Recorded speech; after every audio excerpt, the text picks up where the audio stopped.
Joe, good day and welcome to another episode of Road FS Detail Memoirs. It is New Year's. Happy New Year.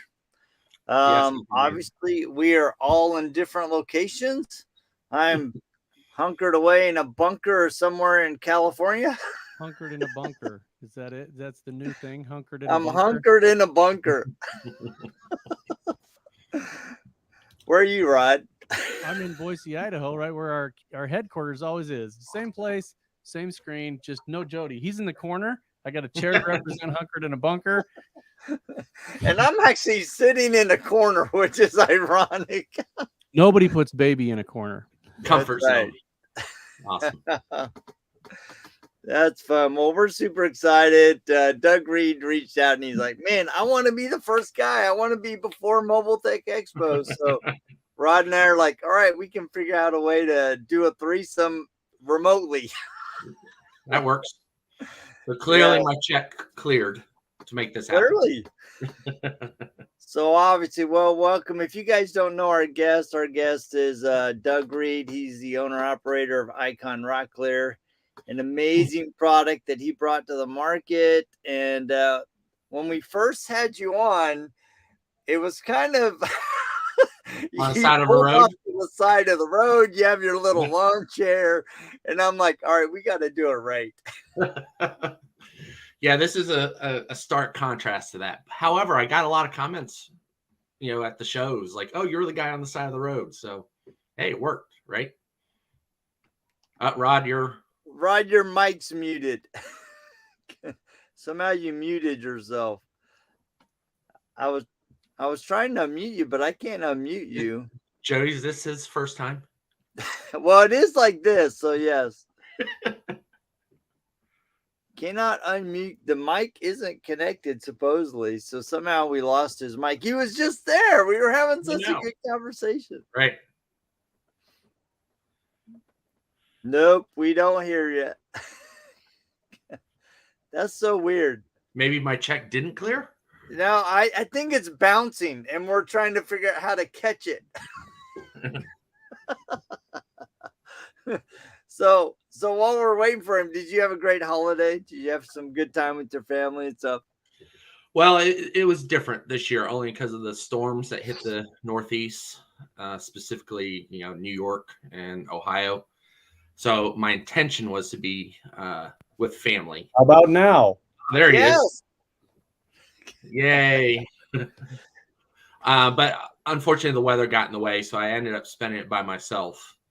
There were actually quite a few deaths on the highway, and I think like a 49-car pileup. Oh, geez. On the road that I normally take. So it was a good thing I didn't travel. Well, we're glad you're safe. Yeah, thank you. And my wife showed concern too, just so you know. Everyone's aware. Yay! Right. So that was a great Christmas gift, just knowing that she was concerned. So you've come from a long way, from a lawn chair on the side of the road to an Airbnb. Yeah. This is a little more comfortable. I figured you just throw a sleeping bag in the back of the hearse and you just hang out back there.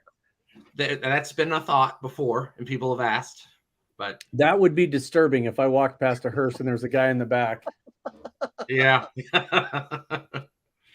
Well, when I brought it across the border, the customs guy didn't even want to inspect the vehicle. He thought it was too creepy. He started opening up the side door to it, and he's like, "You know what? Too creeped out. Just go ahead." So that's awesome. Maybe that's a benefit. Perhaps, but I'm not going to go any further because this is being recorded, and you might be smuggling other products. There's a second business to be had. That is all I'm saying. Right. Well, I can't guarantee anything because if I think of something, it's going to come out. So, so let's talk about Icon Rocklear. I mean, you came on board with this brand new product. It's like people are, is it a coating? Is it a ceramic? And is it a blend, or what it is? So let's talk about that. And people certainly, it is confusing because it's the unknown, right? And people are aware of ceramics. Then people are aware of other hand applied coatings. And we do bring those up in discussing Icon Rocklear only to create a baseline, a reference point for someone to relate to. And then it's hard to get away from that. So Icon truly is unique in the fact that it's a hybrid coating. And what we mean by that is it corrects a painted surface. At the same time, it protects it in a single application. So currently, ceramics, all they do is protect, and some of these other hand-applied coatings only correct. So we're the combination of the two, and we feel we're completely independent in a separate category. So right. So and as we were talking before, I kind of look at it. I'm like, it's not you're not going to take Icon, put it in a spray bottle, and re-clear coat something, but it's not the same as a ceramic. It's kind of an in between, a hybrid, if you will, to where it does a little bit more than some things, and it's not the same as a conventional body shop. So the question that keeps coming up for me, and I saw it on a forum the other day about headlight restoration, is I assume this would be fantastic for headlight restoration, because ceramics, although they have a performance factor and they have a specific longevity, they're not designed to be like literally right up front and taking the brunt of everything like on a headlight restoration. Right. So have you guys tested that on just headlight restoration versus an actual painted surface? So Icon, we do not recommend putting on headlights. Okay. Headlights, are made from polycarbonate, and there's many forms of it and grades of it. Certainly we have put it on there with success. However, the problem being is we all know headlights are no longer just replacing a bulb. You're replacing that whole assembly, $1,000 or more, right? Yeah. So why take that chance? Why put on Icon on top of it and then take the risk that it does damage that polycarbonate? So we recommend not putting Icon on top of it. And that's why we've come out with ancillary products to meet those needs. So, yep. All those products that currently are on the market are automotive clears for the restoration of it. And we are from outside the automotive world. And that's why we feel our product's not necessarily compatible with those headlights. Okay. Well, that makes total sense. So when you say that, because I know a lot of people have asked you this already, you say you're outside of the automotive world. Explain to people what that means. Well, so, there obviously we have competition or similar products out there. And those indeed are automotive clears that have been modified for hand applications. Okay. I happen to used to work for these people and are certified to use their products. Whereas Icon, we do like to say we're born from the failures of our competitors. And so we take the good and the bad from each of these guys and create Icon. And again, the base material of our product is not an automotive clear. And that's why we feel we haven't had the issues and concerns, and we can do a little bit more than others because it's from outside the automotive world. And I can't get too much more into it. Sure. And that is, I think that explains it to the point where, you understand that there's other products out there, right? Like I'm not going to go to my local paint store and go buy a half gallon or a quart of clear coat and apply it by hand.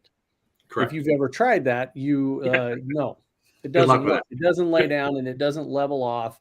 There's a certain leveling factor and things like that take place. I do know somebody that I saw here in town that actually uses automotive clear coat on headlights. I'm assuming that's going to just flake right off because of the same things you said on the polycarbonate. There's nothing to stick to. Automotive clear coats have to have scratches to stick to. When you paint a car, when you clear coat a car, you have 600 grit sandpaper that you've put scratches into. You go down to a certain level and then you clear coat because it has to have something to adhere to.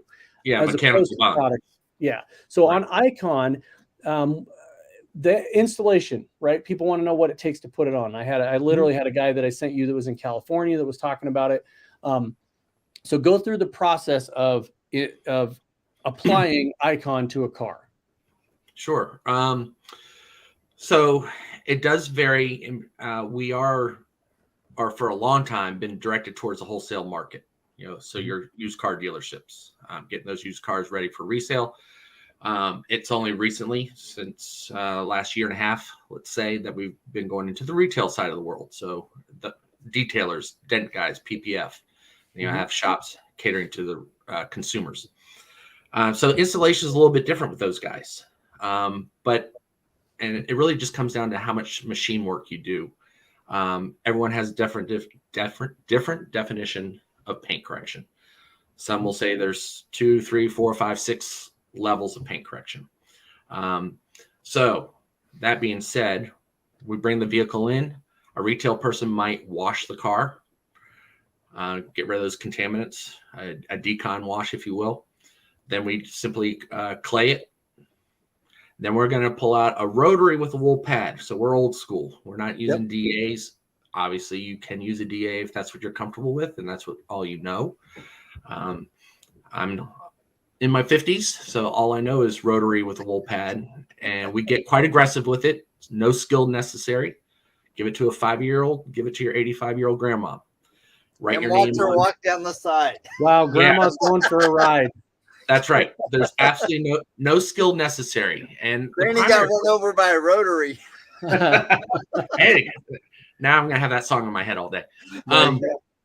But the primary purpose of that is to clean the surface, make sure there's no ceramics on the panels. At the same time, yes, it does diminish some of those scratches. For your retail work, certainly the hoods, your driver's side, if you do have a scratch or two that stand out, sure, hit it with a wet sand. But we're not talking 1,500 to 2,000 or 3,000 or 4,000. We're talking just go 2,000, hit it real quick, buff out that wet sand, and then continue with their process. So on average, 30 minutes whipping around the car. Now, if you're trying to do concourse level, okay, spend a little bit more time with that machine. Get it to the point you need it to be. However, you're not reaching to the second machine and changing pads and compounds to get those swirls out. Stick with that rotary wool. Once we do that, tape it up and do a simple wax and grease wipe down, and then you apply. So wholesale, we spend an average about an hour and a half on a vehicle. Retail, no more than 4 hours. But you'll never hear us boast doing 10, 12, 18, 20-hour paint corrections, killing your back. What is the I got a whole list of questions here. So just I'm going to go way back for just a second, just so everybody that's listening or watching understands. Doug has a background in automotive reconditioning. I've been to shops where your guys were there. You were doing you were doing regular like lot washes as well as filling in scratches. You one of the first people I ever saw take a silicone squeegee and fill in rock chips. I think we were in 3 states. Where we at? Ohio, New Hampshire. Yep. Anyway, so just I wanted to give everybody that background. You have a background in doing this, so you understand both the retail and the production side, right? The dealership, get it in, get it out. Yeah. So I just wanted to cover that, just because that's a question people have is, everybody looks at, Rod and Jody and goes, what the hell do these guys know about this stuff? And they're going to look at you and say the same thing. Doug has a background in this stuff for years. So that's 20 plus years. Put that behind you. Own multiple companies doing this for all over the country. The second question people I think come up with is versus a paint correction. We all know I can destroy that in 35 seconds. It could be done and polished 6 levels deep, and I go out and wash it with a terry towel, and it's gone. Start over. The Icon product, what is if it's handled the way that you guys recommend, what is the longevity of somebody's putting this on a vehicle? Well, we suggest not going above 10 years. Okay. The reason why we say that is for marketing purposes. I mean, once you start throwing around lifetime, that's red flags for some, and then you're just gonna have a debate and whatnot.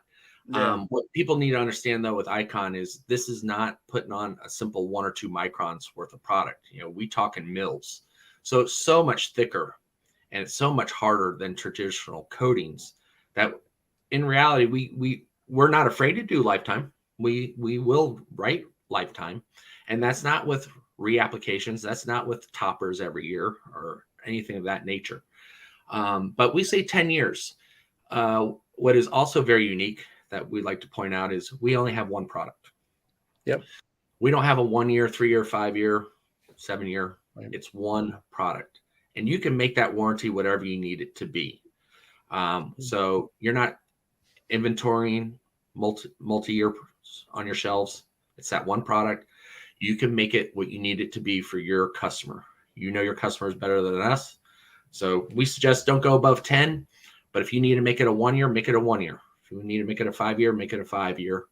And each time that customer is still getting the same product. In reality, the great benefits of it all, maybe what you're taking away is strictly your prep.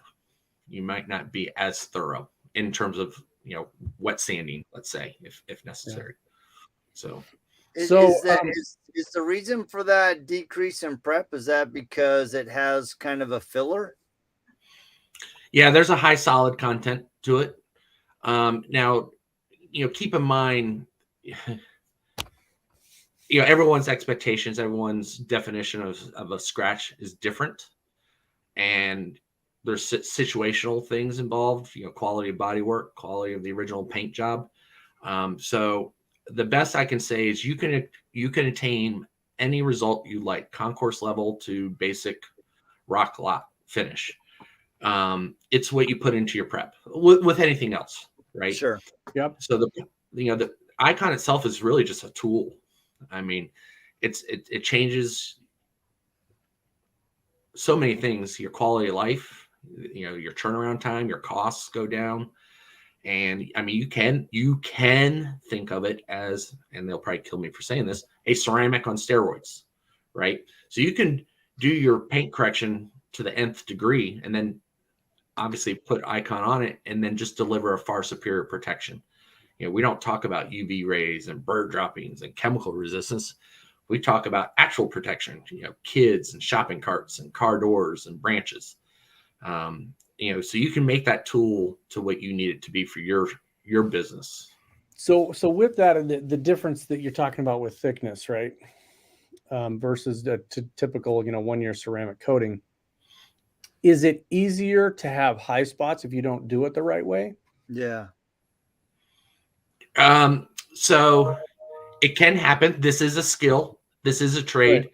I will certainly argue that this needs to be taught as a trade. And I think, you mentioned earlier, Rod, I've done bumpers, rims, interior repair. I still do to this day.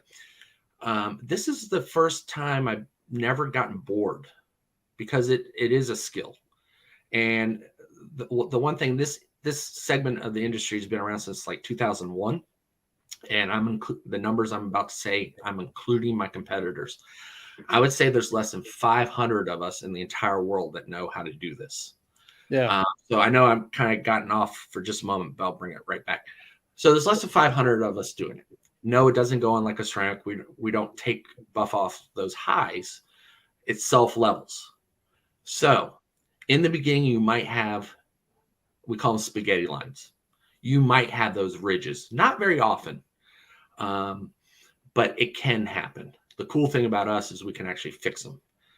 Working with my previous products, in order to fix it, you had to strip it and remove it. And, no one likes to watch a grown man cry, but that's really what it entailed to get that stuff off. But we can actually fix it without even moisture in the eye. So not a huge concern with us, but it can happen. Environment matters. We cure with ambient temperature and air movement. It's not UV activated. So, if you happen to have a wind tunnel going on, especially if you're doing maybe a boat outdoors, this happened to me recently, it sets up quite fast, or it can. So you just got to work faster. And there you might be a little more prone to having those spaghetti lines. But again, we can fix it. Okay. So it does have similar to other products, and there's a lot of products that have this, not just ceramic coatings, but it's got a specific flash time, and then you're good to go. You're going to get it's done its leveling, and then you can assess, even though it's not completely cured, whether you're going to have a problem or not. Correct. Okay. 100%. And that's what we go over during training. Most of our training is actually problem solving. Mm-hmm. And quite frankly, be honest with sometimes we post our trainings on our Facebook page or any other pages, and people pointing out a flaw or two are like, yeah, of course, the person's training. And right. Well, you left that there like, yes, of course, because we're going to show the next day that we can fix it. Because we want to make this the most worry-free coating out there. And it would be doing a disservice if we sat there and gave you 100% at training, like this is how you do perfection.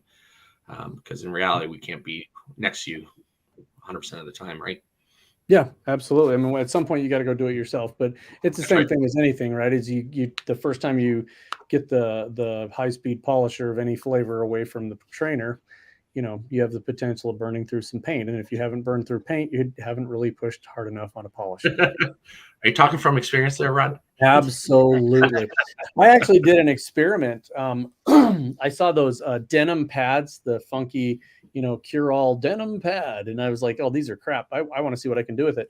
I bought a cheap, ultra cheap, like Chinese, Outer Slavolian, whatever brand of a denim pad. And it was like 2 of them for $12. I put them on a fixed rotation. How long till I could burn through the paint? And I went forward and backwards twice and burned all the way through. No kidding. Wow. Oh yeah, it's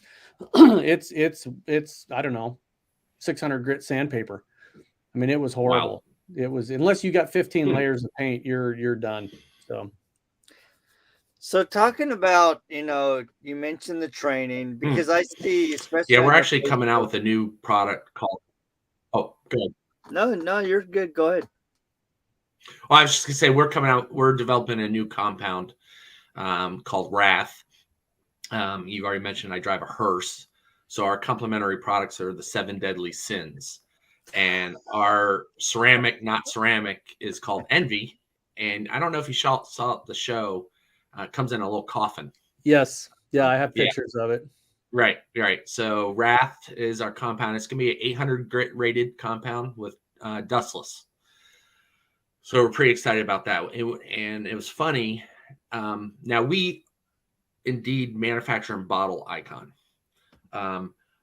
These other products are being developed for us. They will be our formulas. So we're not manufacturing Wrath, but it's funny talking to the science guys creating it. They're like, this is way too aggressive. It mars the paint and hazes it up. And we're like, that's exactly what we want. We want to be able to rip through ceramics and you strip it. And it's funny to hear them talk, how it goes counter what they're trying to accomplish in general. Yeah. Terms. And I think you got to tear it down to build it up.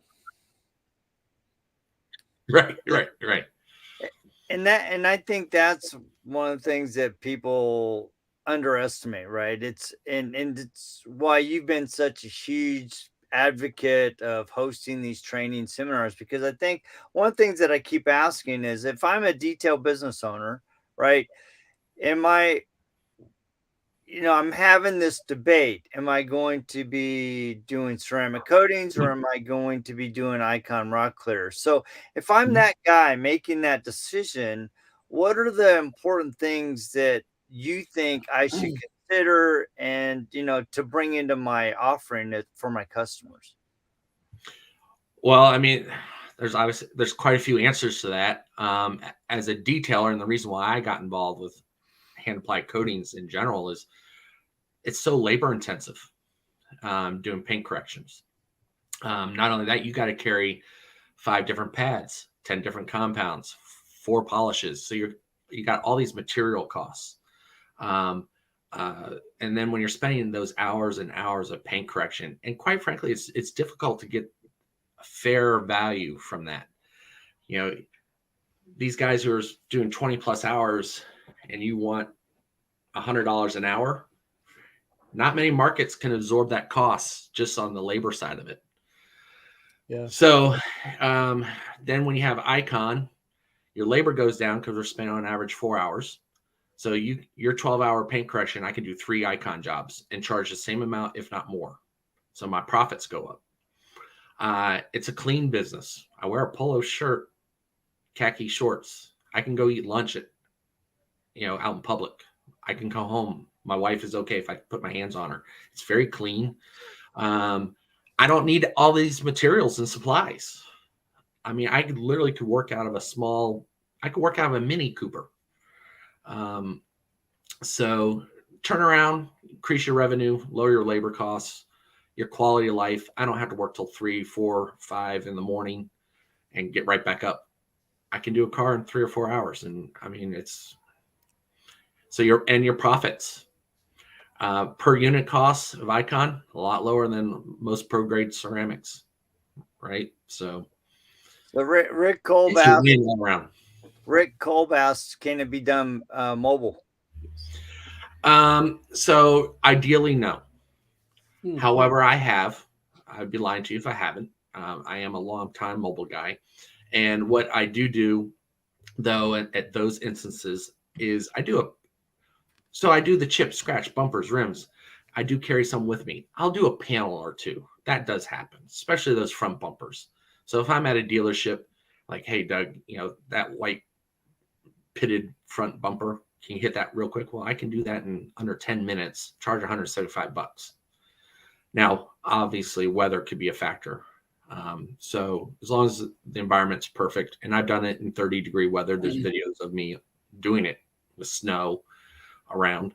But our newest formulation cures and dries so much quicker that weather's going to start being immaterial. And I do cover a wide area. So I do have some dealerships that are a little further away from me. They're kind of trained. If they know they got a car that needs Icon, they'll call me the day beforehand. I'll just get there early enough. Let's say it's dead summer and it's a black car and I got to do like the hood or the roof or the deck lid. I'm going to do it first thing in the morning before it gets too hot.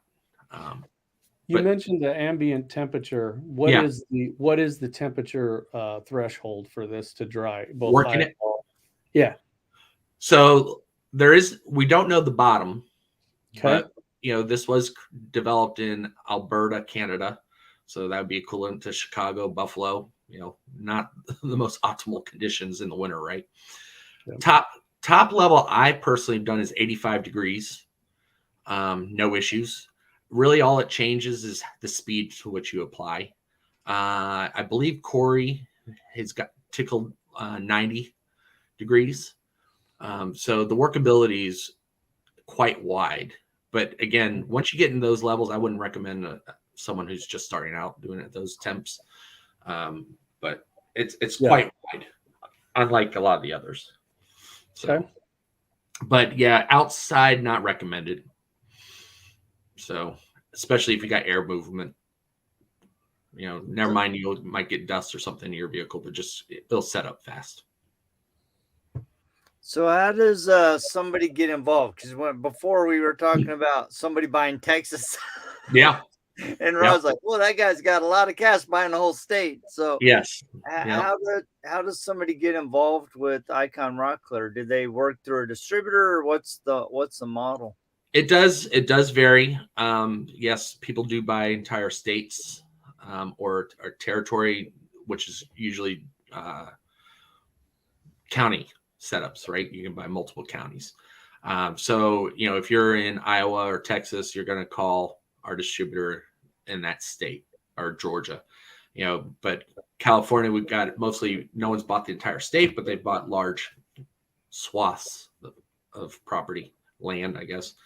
Otherwise, you reach out to me and come to the shows, Mobile Tech Expo, end of this month, Southern Detailers Conference. Coming in June. Usually it starts with a conversation with me. We got to, one thing that people have a hard time understanding with Icon, this is not meant for everybody. This is not a consumer product, and we're not selling a product. We're selling a lifestyle and a business. So I think they get a little upset when we can't just send out samples. Yeah. So I know one of the questions is how often do you guys do trainings, and how are those handled? Are those regionally, or do you actually drive out in the big Hearst and do the trainings? Well, I think that's I have a happy marriage because maybe I'm not home very often. I don't know. But I do travel all over the world, quite frankly. But yeah, I'll come to you. You can come to me. Mobile Tech Expo, we'll do some live demonstrations, Southern Detailers, of course. It varies, but this is where we really like to stress that we want to qualify you. This is not meant for everybody.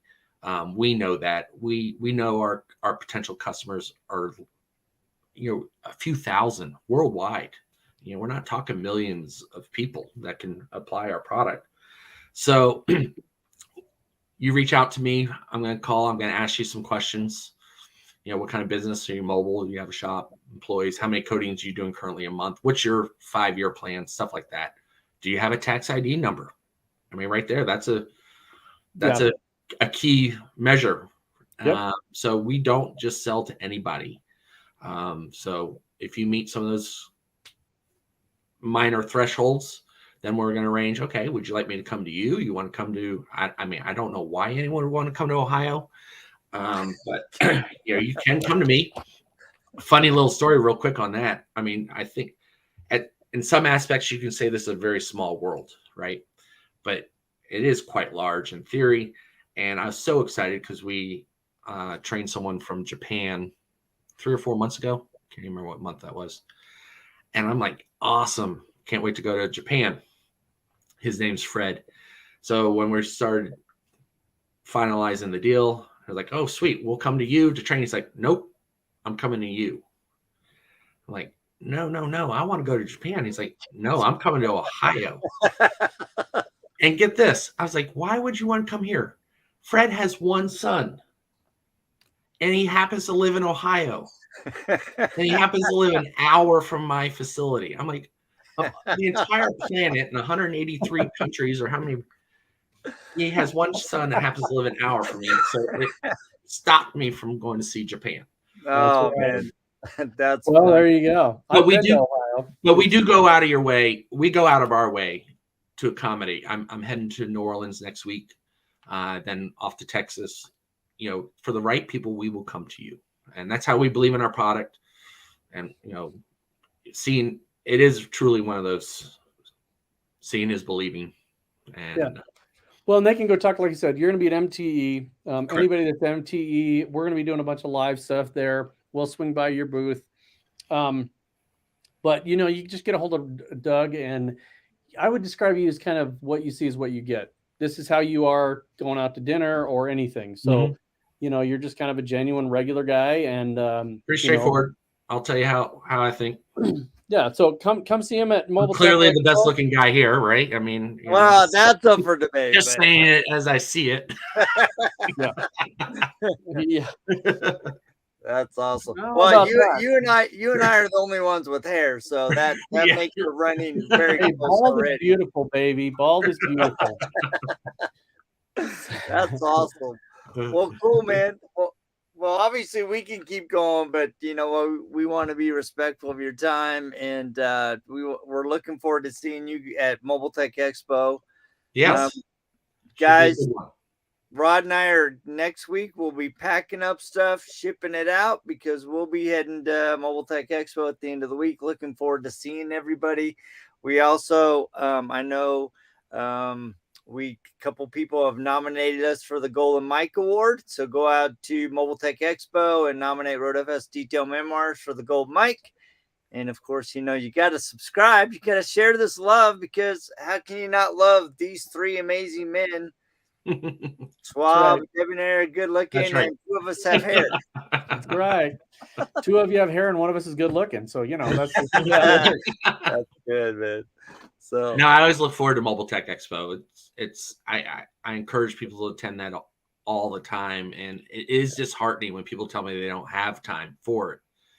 And I'm like, I don't see how you can't have time for it, because there's so much to learn, and it's always changing, and just the network.